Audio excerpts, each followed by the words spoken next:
Hello friends, English speaking practice की कड़ी में आज हम फिर एक कहानी के माध्यम से सीखते हैं इंग्लिश बोलना सीखते हैं। द फुलिश सेज कहानी का शीर्षक है। इसमें भी हमने सब्जेक्ट को ग्रीन से दिखाया है, वर्ब को रेड से दिखाया है और ऑब्जेक्ट को डार्क ब्लू से दिखाया है। ठीक, ये बात समझ में आ गई। आगे देखिए, कहानी को हम शुरू करते हैं बिना समय लिए हुए। Once there was a sage known for his wisdom. एक बार कोई सेज था, कोई साधु था जो अपनी विजडम के लिए मशहूर था। नोन फॉर हिज विजडम, ये देखिए, ये देयर ये सब्जेक्ट का यहाँ पे काम कर रहा है और वाज वर्ब का काम कर रहा है। A sage known for his wisdom, ये वर्ब का ऑब्जेक्ट का काम कर रहा है। आगे देखिए, people came from far and wide to seek his advice. लोग क्या कहते थे कि लोग जो है, देखिए पीपुल जो है ये सब्जेक्ट है और ये वर्ब है, और फ्रॉम फार, देखिए मैं इसको जो है यहाँ पे कहते हैं हिज एडवाइस। ये यहाँ पे एक एक्स्ट्रा जानकारी थी, इसको मैं कोई कलर नहीं दिया हूं। आगे देखिए, हिज एडवाइस, वो उसकी एडवाइस के लिए लोग दूर दूर से आया करते थे। पीपुल सब्जेक्ट है, कम वर्ब है और हिज एडवाइस, उसके एडवाइस के लिए लोग आया करते थे, अर्थात दूर दूर से उसके एडवाइस के लिए आया करते थे। अगला सेंटेंस देखिए, शुरू होता है वन डे। क्या होता है? One day a traveller asked the sage. देखिए, ये सब्जेक्ट है, ये वर्ब है और ये ऑब्जेक्ट है। छोटा छोटा सेंटेंस कुछ कुछ आते हैं। क्या पूछता है? अब देखिए, यहां पे बहुत इंपॉर्टेंट चीज देखिएगा। आज मैं आपको इसमें एक अलग चीज दिखाने के लिए कोशिश कर रहा हूं कि the sage what it is. What, देखिए यहां पे इट मैंने लगाया हुआ है। What is the most important thing in life. एक आदमी आता है और वो पूछता है कि देखिए, अब ये एक अलग क्लास है। देखिए, यही बात मैं आज यहां बता रहा हूं आपको कि इट यहां पे सब्जेक्ट का काम कर रहा है और ये वर्ब का काम कर रहा है और इसका ऑब्जेक्ट ये हो रहा है, यानी कि ये एक अलग क्लास है। आप लोग अगर चाहें, इसको बारे में ज्यादा जानना चाहें तो मेरी क्लास वाली वीडियो देख लीजिएगा। What is the most important thing in life? जिंदगी में सबसे इंपॉर्टेंट चीज क्या है? तो इसमें भी ये सब्जेक्ट वर्ब ऑब्जेक्ट का काम कर रहा है। ठीक ना? तो आगे देख लीजिए कि वो लोग उसके पास आए, जो है एक ट्रेवलर आता है और उससे सेज से पूछता है। ये ट्रेवलर सब्जेक्ट है और ये आस्क्ड वर्ब है और इसका ऑब्जेक्ट ये है। और फिर उसके बाद ये एक अलग क्लास है जिसमें भी, इसमें भी सब्जेक्ट वर्ब ऑब्जेक्ट का कॉम्बिनेशन है, जिसको मैं अभी डिटेल एक्सप्लेन यहां पे नहीं कर रहा हूं। बस आपको एक इंडिकेशन दे रहा हूं कि आगे के वीडियो में हमें इन चीजों को सीखने का मौका मिलेगा। द सेज थॉट, देखिए द सेज ये सब्जेक्ट है और ये थॉट ये वर्ब है और यहां पे नो ऑब्जेक्ट का मैंने सिंबल दे दिया है कि इसमें कोई ऑब्जेक्ट नहीं है। फॉर अ मोमेंट, ये देखिए प्रीपोजिशनल फ्रेज है। एंड सेड, और इसी सेज का ये दूसरा वर्ब है। अब क्या कहता है? The most important thing is to always look wise. ठीक ना? वो क्या कहता है ना कि the most important thing is, जो सबसे इंपॉर्टेंट थिंग है। ये देखिए, फिर उसके बाद मैं बता दूं आपको कि सेड ये पूरा ऑब्जेक्ट ही है इसका, है ना, लेकिन इसको फिर मैंने अलग से बांट दिया। ये जो अंडरलाइन किया है ना, ये जो अंडरलाइन वाला जो पोर्शन है, ये इसका ऑब्जेक्ट था और इस सेड का ऑब्जेक्ट ये पूरा है। लेकिन ये पूरा एक क्लास है जो ऑब्जेक्ट का काम कर रहा है, जो ऑब्जेक्ट का काम कर रहा है। अब इस ऑब्जेक्ट को मैंने बांट दिया, इस ऑब्जेक्ट को भी जो सब ऑब्जेक्ट में बटा हुआ है, ये पूरा क्लास है और एक ऑब्जेक्ट का काम कर रहा है, और वो क्लास में फिर सब्जेक्ट वर्ब ऑब्जेक्ट आता है। तो इसमें द मोस्ट इंपॉर्टेंट थिंग, ये सब्जेक्ट का काम कर रहा है, इज है, क्या चीज है? और फिर इसको देखिए, आपको मैंने डार्क ब्लू से दिखाया हुआ है, इज ऑलवेज लुक वाइज, कि जो सबसे इंपॉर्टेंट चीज है कि आदमी को हमेशा वाइज होना चाहिए, हमेशा समझदार होना चाहिए, समझदारी से काम करना चाहिए। फिर उसके बाद द ट्रेवलर, ये देखिए सब्जेक्ट है। जरा फिर से इसको क्लीन करके देख ले। द ट्रेवलर ये सब्जेक्ट है, वॉज ये वर्ब है, पजिल्ड जो है, जब उसने बताया कि आदमी को हमेशा समझदार होना चाहिए या उसे समझदारी दिखानी चाहिए, तो लोगों को समझ में नहीं आया। वो जो है उनको समझ में नहीं आया, उनको जो ये कहानी जैसा लगा, जो पजल्ड की जैसा लगा। बट थैंक, फिर भी उसको उन्होंने, ये इसी ट्रेवलर का ये वर्ब नंबर 2 है द सेज, और ये ऑब्जेक्ट का काम कर रहा है यहां पे, एंड लेफ्ट, और चले गए, लेफ्ट चले गए। ये फिर उसके बाद वर्ब नंबर, देखिए इस ट्रेवलर का वर्ब नंबर 1 ये है, वर्ब नंबर 2 ये है, और वर्ब नंबर 3 ये है। थोड़ा सा मैं इस बार कहानी को आपको ये मैं कहानी दिखा रहा हूं, फिर इसके बाद ये मैं थोड़ा सा दिखला रहा हूं। अगर आप लोगों को ज्यादा परेशानी होगी तो कमेंट कीजिएगा, तो मैं इस पे और ज्यादा इसको एक्सप्लेन करूंगा, या फिर अगर ये मुश्किल होती है तो फिर मैं दूसरी कहानियां जो लाऊंगा, अभी उसी स्तर पे लाऊंगा। बस आपको थोड़ा सा इंट्रोड्यूस करने के लिए मैं इसको लेके आया हूं। तो क्या कहता है, but thank the says and left, तो यानी कि आप ये जानिए, ये वर्ब नंबर 1, वर्ब नंबर 2 और वर्ब नंबर 3। तो इस वर्ब का ऑब्जेक्ट ये है, इस वर्ब का, वर्ब नंबर 2 का ऑब्जेक्ट द सेज है, और वर्ब नंबर 3 का ऑब्जेक्ट जो है नो ऑब्जेक्ट है, इसमें कोई ऑब्जेक्ट नहीं है। जैसा एक बार फिर से क्लीन इसको कर लीजिए कि जो है इसको क्या कह रहा है कि ये द ट्रेवलर, इसका सब वर्ब ये है नंबर 1, और इसका वर्ब दूसरा है, और इसका वर्ब तीसरा है। इस वर्ब का ऑब्जेक्ट ये है, और इस वर्ब का ऑब्जेक्ट ये है। इस वर्ब के पास कोई ऑब्जेक्ट नहीं है। बात यहां तक क्लियर हो गई। आगे देखिए, the next day a farmer visited the sage, और फिर उसके बाद दूसरे दिन जो है एक फार्मर उसके पास आता है, and asked the same question, और फिर वही प्रश्न उसे रिपीट करता है, और क्या कहता है, the sage replied the most important thing is to speak in riddles. कहता है कि हमेशा आदमी को रिडल्स में बोलना चाहिए ना, पहेलियों के फॉर्म में बोलना चाहिए, टू स्पीक इन रिडल्स, उसको इस जो पहेलियों के तरह से बोलना चाहिए, यानी कि कुछ जो है ऐसी चीजें बोलनी चाहिए कि जो इंपॉर्टेंट हो और लोग उस पर ध्यान दें। द फार्मर, यहां पे रिडल्स का मतलब यही है कि ऐसी बात बोलिए कि लोग उसको वेटेज दें, उसको वजन दें, उसको समझने का प्रयास करें। ऐसा ना हो कि कोई बातें आप ऐसी बात बोल दो कि लोग है ये क्या बोल दिए, ऐसा नहीं, ऐसी बातें बोलिए जिसको लोग वेटेज दें। द फार्मर वॉज कंफ्यूज, यहां पे पजल थे, उनको समझ में नहीं आया, यहां पे फार्मर कंफ्यूज था। तो ये द फार्मर सब्जेक्ट है, क्या है, द फार्मर सब्जेक्ट है, और इसका वर्ब है नंबर 1 है, कंफ्यूज है, ये इसका ऑब्जेक्ट है। बट थैंक्ड, ये इसी फार्मर का दूसरा वर्ब है थैंक्ड द सेज, और इसका तीसरा नंबर है वेंट अवे, ये यहां पे इसका ऑब्जेक्ट है, वेंट अवे, वो चले गए। तो ये क्या है कि वो लोग चले गए, ठीक ना, वेंट अवे, ये सॉरी ये ऑब्जेक्ट नहीं है, ऐसा यहां ध्यान दीजिएगा, ये वेंट अवे, और वहां से चले गए। आगे देखिए, ओवर टाइम, वक्त गुजर गया, the sage became known as a foolish man. भाई देखिए, बहुत सी चीजें, बहुत जो सेज होते थे बहुत कम बोलते थे, और बहुत थोड़ा बोल करके वो अपना काम चलाते थे, क्योंकि वो अपना ज्यादातर समय जो है अपनी भक्ति में लगाते थे, इसलिए लोगों से ज्यादा बात नहीं करते थे, और जो उनकी जो सबसे इंपॉर्टेंट बात होती थी उसी को लोगों के सामने रख के आगे बढ़ जाते थे, या जो है चुप हो जाते थे। तो जब वक्त गुजर गया, जब थोड़ा सा टाइम बीत गया, तो फिर क्या होता है, द सेज बिकम, क्या हो गया, known as a foolish man.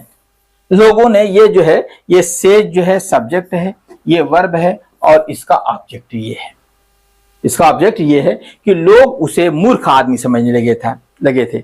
आगे देखिए, हिज आंसर वेयर्स स्ट्रेंज, उसका जो देखिए हिज आंसर ये सब्जेक्ट है, वर्ब थे ये वर्ब है, स्ट्रेंज ये इसका ऑब्जेक्ट की तरह काम कर रहा है।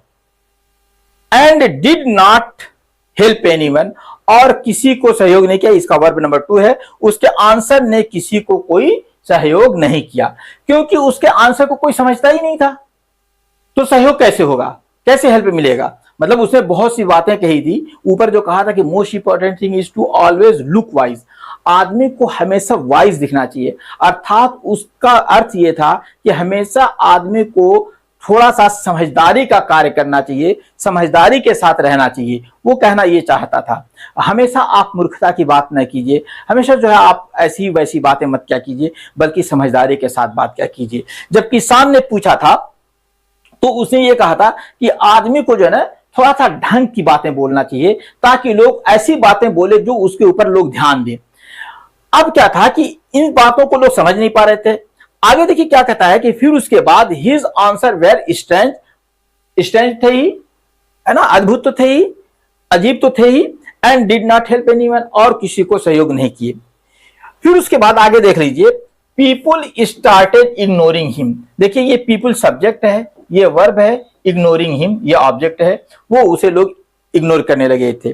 एंड ही लॉस्ट, फिर उसके बाद देखिए ये सब्जेक्ट है और ये वर्ब है, हिज रिप्यूटेशन, और वो अपनी जो है रिप्यूटेशन को वो लॉस कर दिया था, अर्थात जो उसकी शोहरत थी वो धीरे धीरे समाप्त होने लगी थी। आगे देख लीजिए,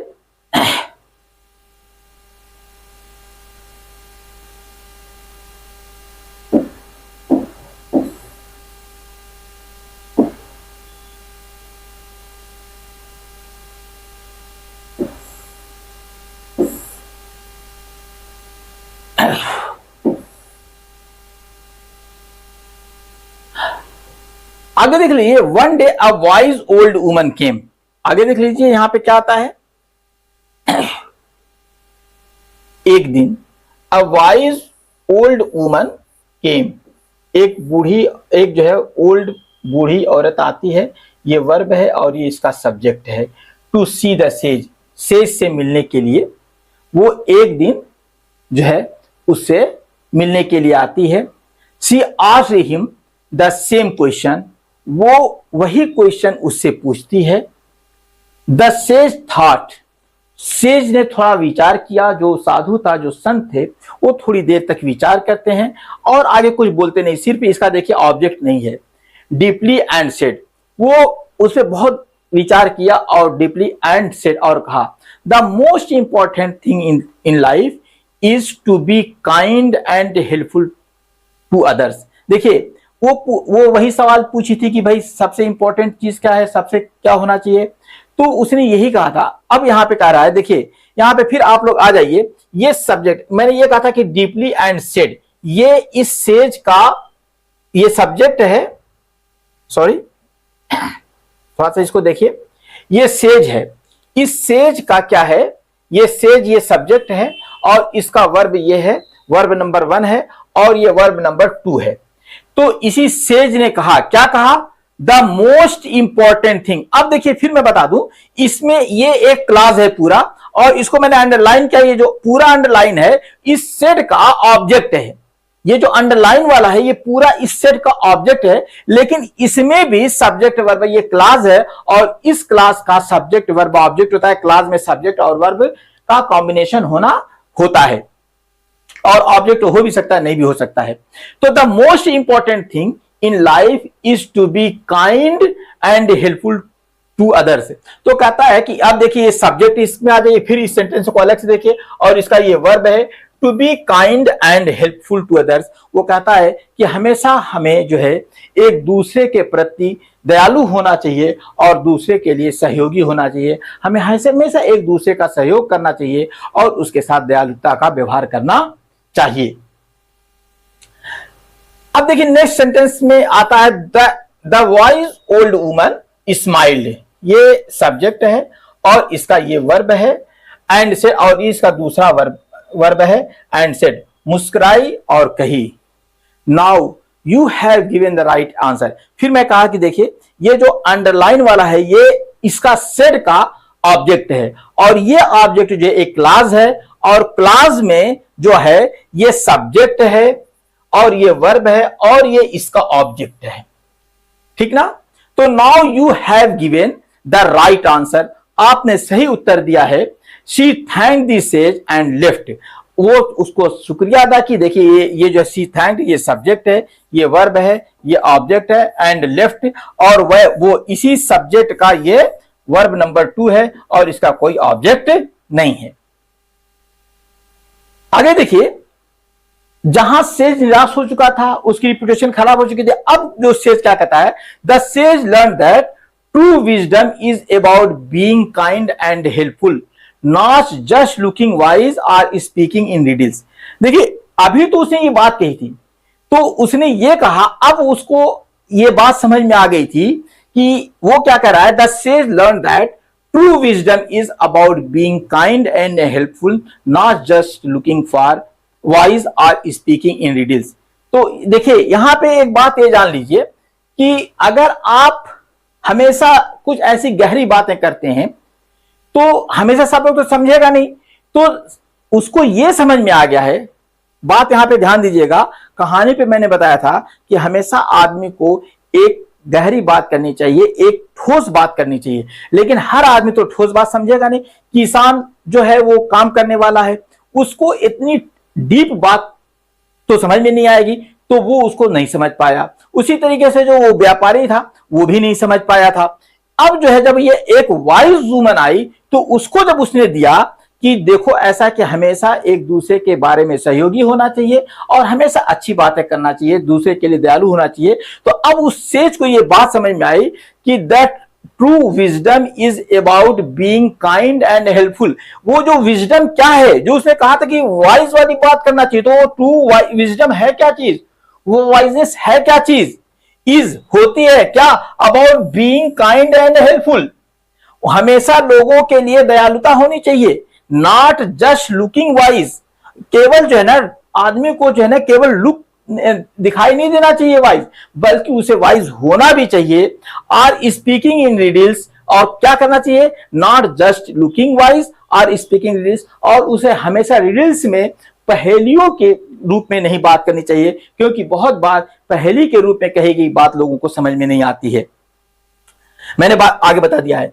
आगे देखिए सब्जेक्ट है ही चेंज्ड हिज वेज, और यही से उसने अपना तरीका बदल दिया एंड बिकेम, और फिर उसके बाद इस सब्जेक्ट का दूसरा वर्ब ये है, क्या है कि and respected sage once more, और फिर वो जो है एक रिस्पेक्टेड सेज हो गया था, एक आदरणीय संत बन गए थे वो दोबारा।